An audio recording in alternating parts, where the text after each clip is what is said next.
Welcome back to What Would You Ask podcast. My next guest, another one of those entrepreneurs that dared to go into the tank. She is the creator, founder, boss of Kids Love. And I was watching a video last night of Ashi explaining to her why. And I was thinking, oh my God, that's me. The person, both of my boys play baseball and one of them also plays football. And then my daughters are gymnastics and dance and all that stuff, right? Tap, jazz, and all. I don't even know. I just watch what they do and clap. And I was one of those guys filling the, whatever vitamin drink. They were not vitamin drink. What's it called? Gatorade. Putting in like it's too heavy and put the water in, mix it up. My son can't drink Gatorade and he just wants a little bit of it. So we actually now pour a little Gatorade into the water. It's not even the other way. But we might not have to do that with the vitamin drink. Enhanced with vitamin A and B and C and D and E, and there's a little bit of G and F in there too. But for those of you that don't know vitamins, you're writing it down, and you should erase that. They're not vitamins. Zero sugar, right? It's vegan, sweetened with stevia. See, I know that stuff. I hope I pronounced it right. And it's a good hydrator if you mix it with sodium, calcium. Is that right? Calcium citrate. Yeah. Or Tito's. No, not Tito's. I'm not saying you should mix it with Tito's. Although, I don't know, I'll talk to Ashi about that. Maybe it's something that they do. Comes in a variety of flavors, and there's coconut I saw on the website. And what else? Mango. And orange peach.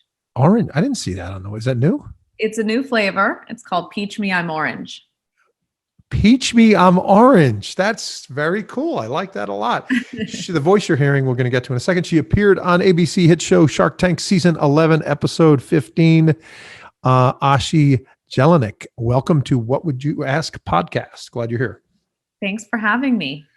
So, first of all, how's the weather where you are? Because it looks very stormy, and I want to make sure that all is okay with you. And you're safe, right? You are indoors. You're coming to get me, I can tell you. I mean, I don't know what is going on behind me. My virtual background. I'm like in the Northern Lights, like Roswell. Well, if you hear any, Los Angeles. Yeah, there you go. If you hear any thunder, just like get under a doorway or whatever you're supposed to do. I don't know. Exactly. Have you ever been in an earthquake out there? I have a couple. I was at the airport flying out. And as we took off, when the captain announces, thank you for flying United Airlines, we're going to reach another. He said, by the way, folks have just been notified that the airport behind us may be closing due to a small earthquake. And I'm like, wow, I didn't never experience one, but I'm glad I'm in the air. Anyway, I want you to tell us a little bit more about your product, because I always kind of hatchet them up a little bit and not get them clear, but I want to give you a chance to tell us what you brought into the tank, and we'll talk about how it's evolved and all that stuff later on. But Great. Tell us what you brought in the tank. So I created Kids Love. Kids Love is the first zero sugar vitamin enhanced beverage for kids. It's zero sugar, and it has about 9 essential vitamins in it. And it comes in a recyclable, resealable Tetra Pak. So that's a drink carton, no straw. We're one of the first kids drinks to not use a straw. So, all about sustainability, green. Cool. Yeah. And we have 3 flavors. So you got them right. Starstruck Coconut, Flying Flamingo, and Peach Me, I'm Orange. And we are certified vegan, kosher, gluten-free, non-GMO. So we're totally clean labeled, and we're basically a new way for your kids to get hydrated and get their vitamins into their bodies without having a gummy vitamin or a hard chewable vitamin. And it doesn't taste like crap. I've heard that, by the way. I mean, I'm not saying that. I've actually heard that. Oh, yeah. I mean, all of that stuff, I've seen a lot of stuff and tasted stuff that you go, it's all healthy. I can't wait to drink it. And then you go, I really should have waited to drink it. Yeah. And I obviously, ideally, I get this a lot from customers, like, oh, well, my kids eat fruits and vegetables and that's how they get their vitamins. And in an ideal world, all of our kids do that. And when they don't, or when they're not feeling so well, or you just want to make sure they're getting their vitamins, this is a liquid form for them to get their vitamins in. That's really cool. And we'll hear more about that at the end, and we'll let you the audience know where we can find it, so you guys can go out and get yourself. Where did Kids Love come from? That's a pretty slick name. I came up with the name because I was sitting in my house and I had this idea, and I was calling up different ingredient manufacturers to get samples because I thought at the time I could do this at home, which definitely, unless I guess you're a chemist, it's probably not the best idea. And it literally, the name popped into my head. They asked me what the name of the company was, and I said Kids Love. And then I did some research, and the trademark and name and all of it was available. So I just got lucky. Got it. I thought when you first came on that maybe you were making a batch based on your background. You thought maybe that there was a batch of Kids Love being made, and you were a chemist actually, because all the different colors going on behind you. I didn't know what's going on. I love that color. All right. So anyway, let's jump right in. Tell us enough about the background. I know my guys are yelling at me like, all right, Nick, get off the background. It was funny once. Leave it alone. Smarter comic than that. Yeah, I'm not a comic. Tell us about your process. So where you start the business, I did have that story right because I saw you doing it when you had a public speaking engagement. You talked about, seeing the moms and dads pouring the water, and watering things down. Yes. You start the business. Tell us a little bit about the origin of the business and then the time frame to going to Shark Tank, or even is that an idea of going to Shark Tank? Yeah. So I started the company, really started it in 2017, but didn't create the product really until 2018. It took about a year to actually develop the product. It takes a long time to figure out how to get something to taste good, get all the vitamins in it, make sure, you're doing all the certifications, the branding, building a website. I mean, there's a lot that goes into everything. Labeling criterias. There's a lot of approval stuff. You need to be able to meet certain guidelines and criterias. So I launched in 2018, at the end of 2018, just on our website which is kidslove.com, LUV. And then really the idea to me, it's so funny. I had a definite, probably different experience than a lot of entrepreneurs that applied to Shark Tank. I think I was a little bit too early to go on Shark Tank from my perspective now. But it was an opportunity that kind of somebody sent me, they're auditioning now. And I filled out a form and then I got a call a day later. So it was, so to give perspective, I was about not even a year into my business, probably 9 months into my business when I went on the show. Got it. That was about now more than a year ago. And you're not going to turn that opportunity down, right? I mean, you get the opportunity. You're not going to, you might go, you know what? I wish this happened 9 months ago or 9 months into the future, but you can't just say, no, let me call us back, Exactly. So that happens. Yeah. Were you having people as your business started to grow? Were you having friends, family, vendors, suppliers say, you should take this on the Shark Tank? Were they? All the time, people were telling me that. Yes, that's for sure. When the opportunity presented itself, I definitely thought it was a good, advertising opportunity to be able to tell people about Kids Love and grow the brand. Fan of the show? Watched it occasionally? Never saw it before? I did watch the show. I used to watch it a lot more. This is even before I was on the show. I think, I have 3 kids, so I don't really have time to watch a lot of TV in the business. So, but I did watch the show. I don't think I watched the show. Maybe if I watched the show more, that would have helped me. Who knows? I don't know. That's good. So you get out to Culver City. You're out there anyway. You live out there. So I live out here. Yes. Yeah. Did you go in with any specific shark in mind to try to wrap up a deal with, or you didn't care? No, I didn't have a shark in mind. I was 2 months postpartum, which, yes, I had a newborn baby on the set with me, which I think is just always interesting to note because I literally was not even 2 months because I filmed in September. I had my baby at end of July. So I was like, I had a 6-week-old on set with me. It was really, really nuts. I don't recommend that to people. Yeah. It was kind of crazy. Thank gosh my mom was there to help me. So I didn't have a shark in mind. I did think that I might have some synergy. Just I don't know why I felt this because it actually ended up being the opposite of that. But I thought I would have some synergy with Mark, but that wasn't there at all. I would say that I definitely felt, actually, I felt like even Kevin was nicer than I thought he was going to be. So that was surprising. He liked you. It's obvious. He was clear that he felt something with you because the way he was talking with some people, he uses the word eviscerate a lot, and that's what he does to people sometimes. I think though, I agree with you though. There was some more there. So let's talk about that a little bit because I was very interested in. I watched it like 2 or 3 times or 5 or something, or maybe more.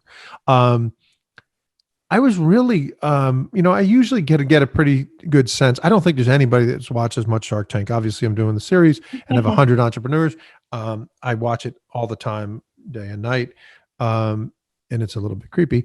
But and I know their tendencies, and I know what they like, and I know what they don't like. It can almost, know what question's going to come out of their mouth. Let's put it that way, right? I was really surprised at how when they found out that you had raised $1 million, right? That's always gets a reaction because now they know that there's debt on the company. There may be, what's the percentage of equity that's owned, right? So it's a whole nother conversation. Yes. But I thought you did a very good job, and I want you to tell me the story. I don't want to go through this whole thing. I want to hear it from you. But you said you raised $1 million, and they did their whole, what do we know? And you said, but it's been 3 years. I think I have this chronologically correct. And then you reiterated it. It's been 3 years since the raise, right? And I apologize. So first they said $1 million.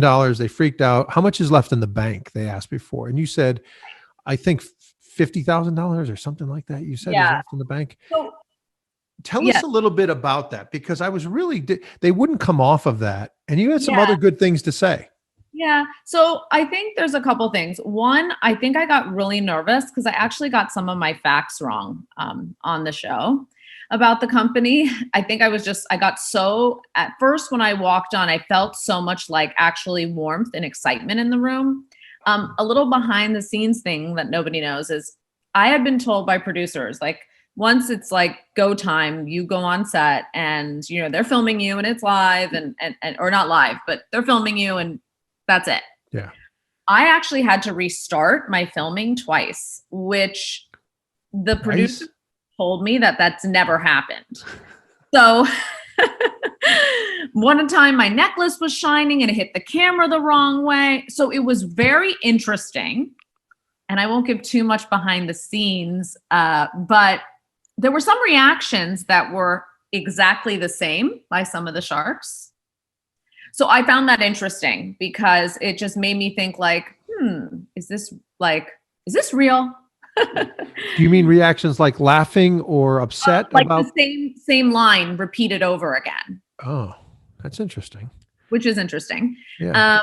So I got some of my facts tripped up because I think I at first felt a lot of openness to what I was doing. And then I felt like instead of talking and focusing about the product and what I created, they got so hung up on the money.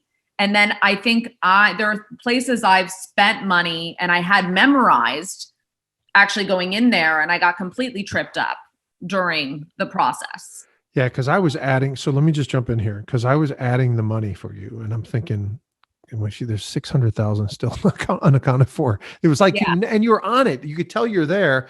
You were like, there was lawyers and there was licensing and that's 150. And then manufacturing run was 57K.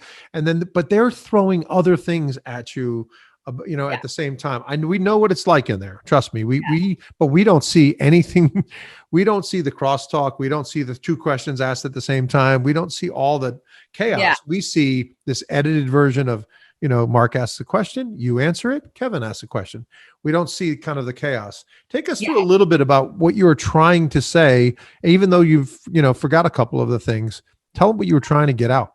I think what I was trying to get out was anybody that knows business and let alone beverage, which is a very, very expensive industry, knows Different animal.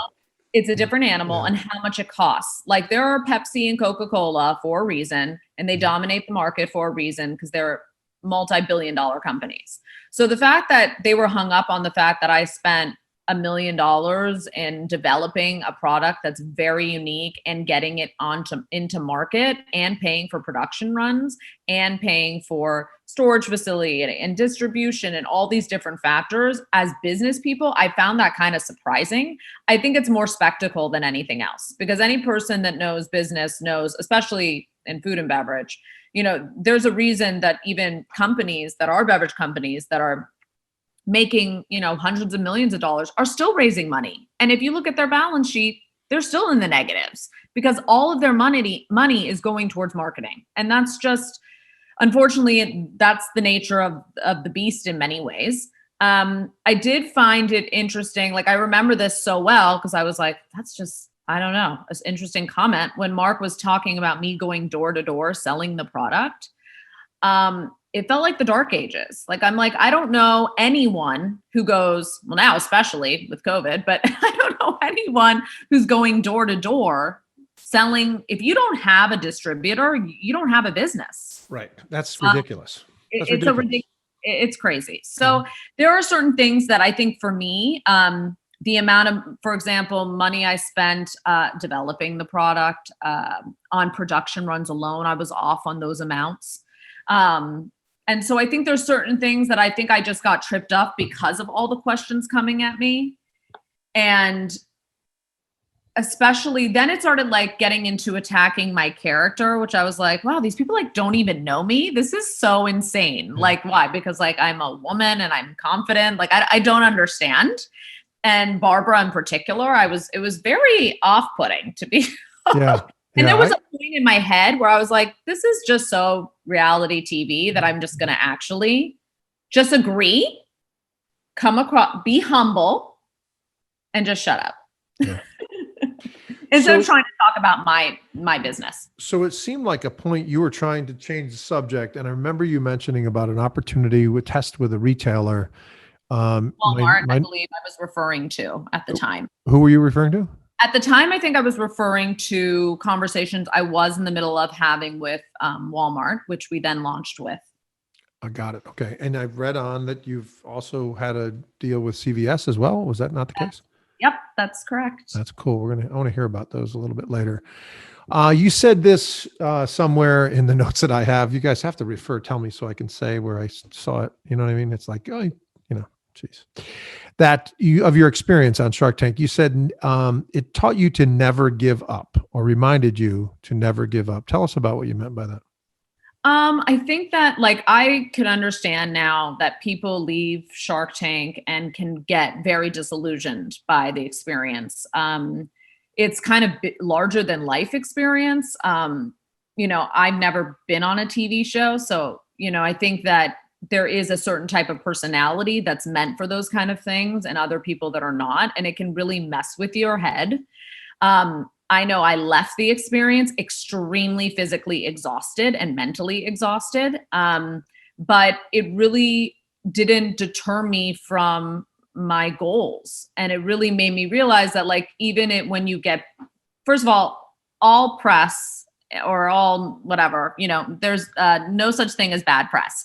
So I think that if you can kind of look at things that way and learn how to utilize, because not everyone's going to love you and not everyone's going to believe in your business. And I think that as I've been growing the business and continue to, I've learned that more and more. Not every customer is going to like the product. It isn't for everyone, and that's totally fine. I think it's like it really taught me to have more resilience and stamina in the business and to take the good with the bad and always keep a bigger picture perspective on why I'm doing this and the goals that I have. Like I said, I think if I had filmed 6 months later, it would have been a completely different conversation because I would have been walking into the tank saying, I have a test with Walmart. I have a test with CVS. I need money for marketing. And who wants to come in this business with me? Yeah. And who knows what the answer would have been. Maybe I would have maybe I would have still said no because it would have been too much equity. But I think it's all about timing, right? Mm-hmm. So what can feel like maybe a no, you never know, I guess, in life why things happen and how they happen. And it's just important to kind of stay positive. It's a long road having your own business. So you walk out of there with no deal. You probably went on to see the therapist or psychologist or whatever you have to see right after you get down the end there. Any funny or memorable anecdotes that you want to share of your experience while you were there? Sure. I mean, I think, like I had said, I think, having to reshoot twice was very funny. Because I had a little different moments with people just because it was so awkward. Just kidding. We're going to start all over again. My poor son getting the sugar dumped on him multiple times. Actually, he probably kind of liked it. And then the psychologist, the funniest thing, I mean, the first thing I said to her was like, did I look like an idiot? That's all I care about. You watch it. So just tell me. So I know. And she was like, no, you're very calm, cool. Like you get beat up and it doesn't seem to faze you. I'm like, oh, that's great. That's interesting though. So tell us about that. What did you think? What was your perception of what you came off as opposed to when you finally saw it airing? Did you walk away going, oh, I look like an idiot in there? Because you came off fine. I thought you were composed. You knew what look, when you have 3 sharks saying at the same time, and they left that in. I mean, that's talking about where the money was and where it was going. And you just kind of held, you kind of bobbed and weaved, and we saw you ducking against the ropes, and then you came out with the test thing at the store, and they didn't bite on that. I felt bad for you in that moment. I told you that off air too, as opposed to, I think they look bad in that instance as people that are trying to uncover information about whether I'm going to invest in your business.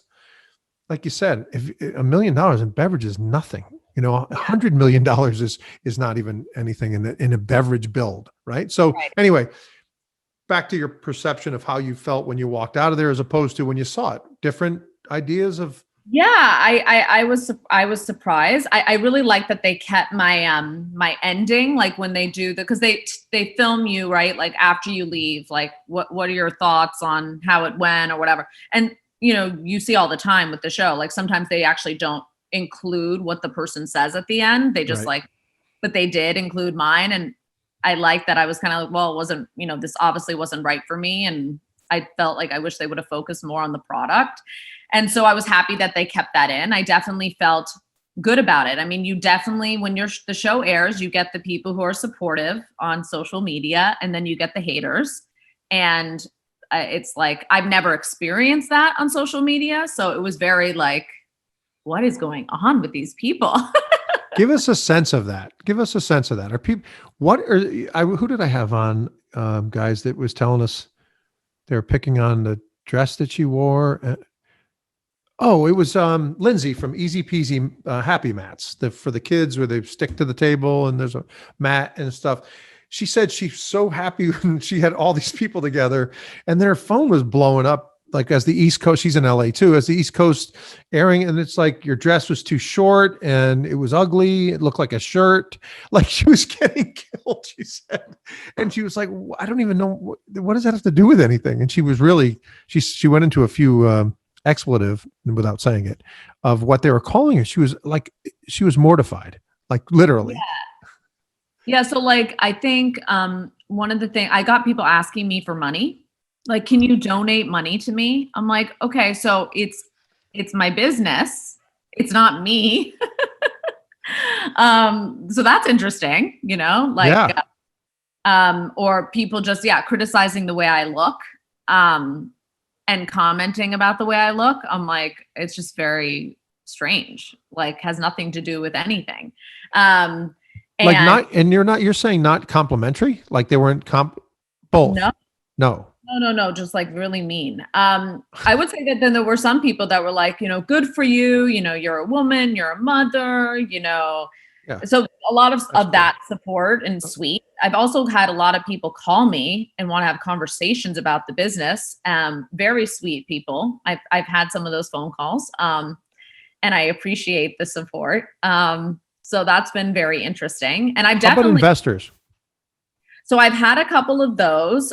Nothing's really gone anywhere with any of those, but I definitely feel like overall what it's done for my business and exposure to new people is it's invaluable. I mean, the Shark Tank effect is definitely a real thing, even if you don't get a deal, and I actually know somebody who I won't disclose, but that got a deal and the deal never went through. And actually, I think almost that was worse because they set up this expectation with a lot of their current investors and other people they knew, and then it didn't happen. And then they're scrambling for other things. It's an interesting, I've heard statistics after season 11 going, obviously they had a little bit of lag between coming up. Well, I think it's Friday. They start the new season. I don't think I know. But there's a lot of discussion about post-tank closing of deals. They certainly, and I, like I've told you, we're coming up on 100 of entrepreneurs. And I can tell you that a lot of them morph in some way. They're not, 100 for 20%. Sometimes they change. And it's interesting because sometimes they don't change just because of the shark. Sometimes it's the entrepreneur that goes back and says, look, I just had the thing just aired and I'm in 3 days later after airing and people are still ordering my stuff. And by the way, I've made more in orders than I was asking for in the tank as far as revenue.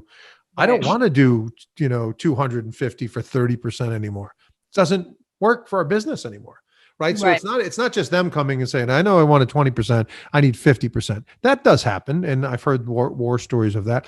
I'll give you the interesting scenario that I've heard as well, which is you're one of the sharks and I get a deal with you and I walk out and I say, I'm so glad I have Ashi and she's my shark. And then we fall apart, but also I could have had a deal with Mark or Damon and you and I fell apart because you wanted 50% and not 40 that I gave you in the tank because after due diligence, whatever, it's, it's risky and we're going to have to do it this way. And you go, I'm not giving up 50%. And then you walk away.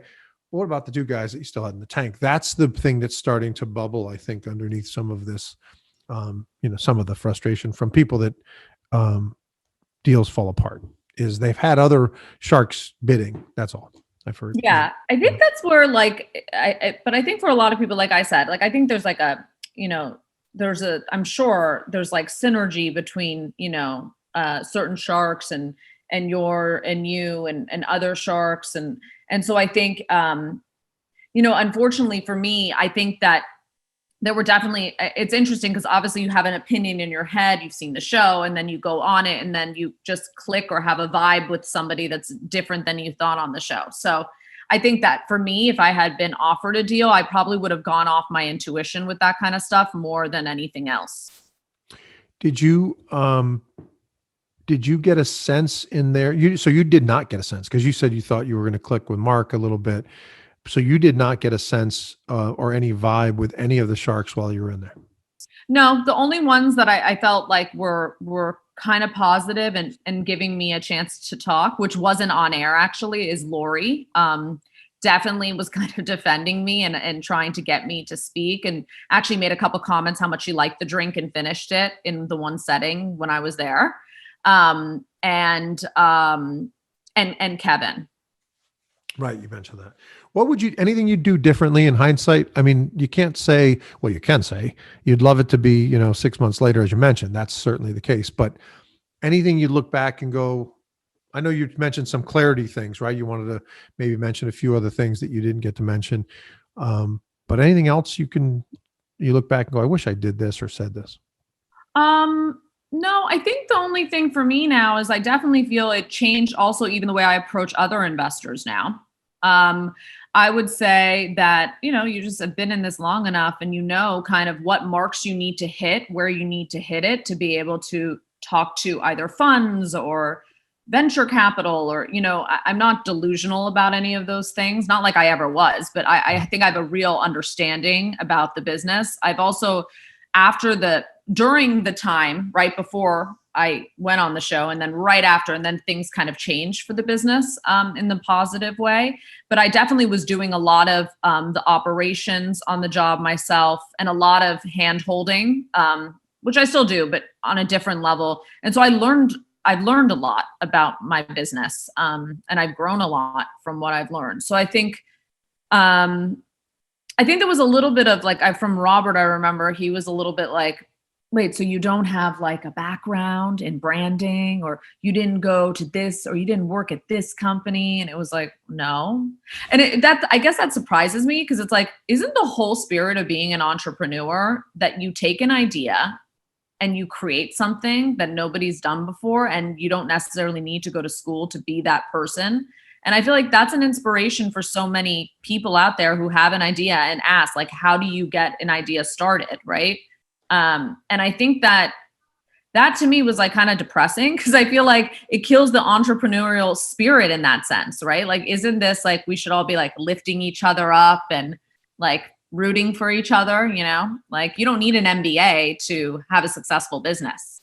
Nope. An idea that solves a problem is enough for me, right? Exactly. It's not about, what you're doing before. I don't understand that at all. But, I shouldn't say the older, but the earlier seasons, like I think about Read Arrest, or some of these smaller, even Scrub Daddy, and some of these little, it's morphed into like beverages and bigger, where you guys are, like you said, you're competing against, billion-dollar companies like Pepsi and Coke.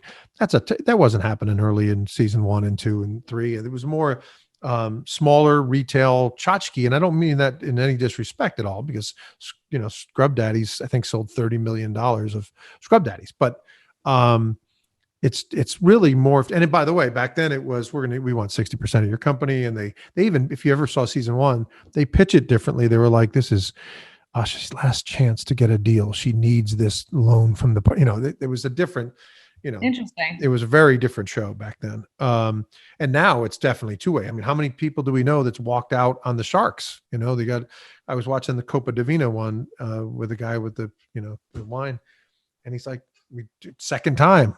Sorry, Yeah. guys. Sorry, Kevin. Cheers. Yeah. And he walks out and drinks his wine. Now it happens the other way. Scotty Jordan with Scotty Vest. He's telling Kevin, you're out, and Robert, you're out. And he walks out, out of the studio. I interviewed him a couple of weeks ago. Anyway, tell everybody again where they can go and find the product, and tell us a little bit about how it's evolved since Shark Tank and what's going on, what's new. Tell us about it. Sure. So you can find us on Amazon. Actually, I think we're still in the last few hours of Prime Day. So there you go. So you can find us on Amazon.com. It's Kids Love, KIDSLUV.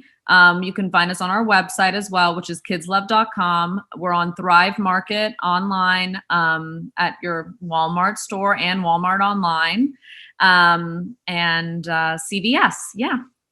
Nice. And as it says on the website, there is zip, zero, nada, zero sugar. I love that. Yep. Did you come up with that, or somebody? Yeah, zip, zero, nada. Yeah. A lot of stuff. Like our slogan, which is kids love it and parents do too. I came up with that. Oh, I like that. I didn't Thanks. see that. What is it? Kids love it and parents do too? Yeah. Oh, that's nice. Yeah. And now, we're moving ahead. It's been an interesting year with COVID-19, definitely. Yeah. It's been ups and downs, but definitely, we've grown a lot from when we launched really in 2019. So it's still been a big year for us. And we're just continuing to kind of open up some doors with new retailers, and we're in talks with some bigger retailers. And I'm really excited about 2021 and to see where the end of this year goes and beginning of next year. And we're also, funny enough, so Kevin O'Leary, I don't know, he is a part of a crowdfunding site called Start Engine. Mm-hmm. And so we launched a campaign on there. So it's Kids Love, and we're Start Engine. So you can read all about the company and, invest if you want to, and learn about all that we're doing and our growth. And it's exciting for us. It's a really interesting way to be able to engage new customers, that we've not been able to kind of reach before. And you get perks along with investing. So you can get like a subscription of Kids Love or different things, which I think is a very interesting way to go about the fundraising, because it allows customers to really engage with the product in a different way and learn about the product.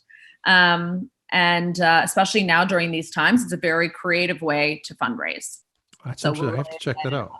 I saw some literature on that somewhere about starting. Yeah. But that's cool. And then we got Progressive Grocer, which is a an online trade magazine outlet. We got named best new product with Peach Me I'm Orange with our new flavor. Right. So we're excited about that. Congratulations. That's cool. Thank you. Yeah. And we're working on some new flavors for 2021. And also some new ways to potentially get the vitamins in a different format beyond doing it in just a drink form. So we're looking at some research and development in that department and, just moving along.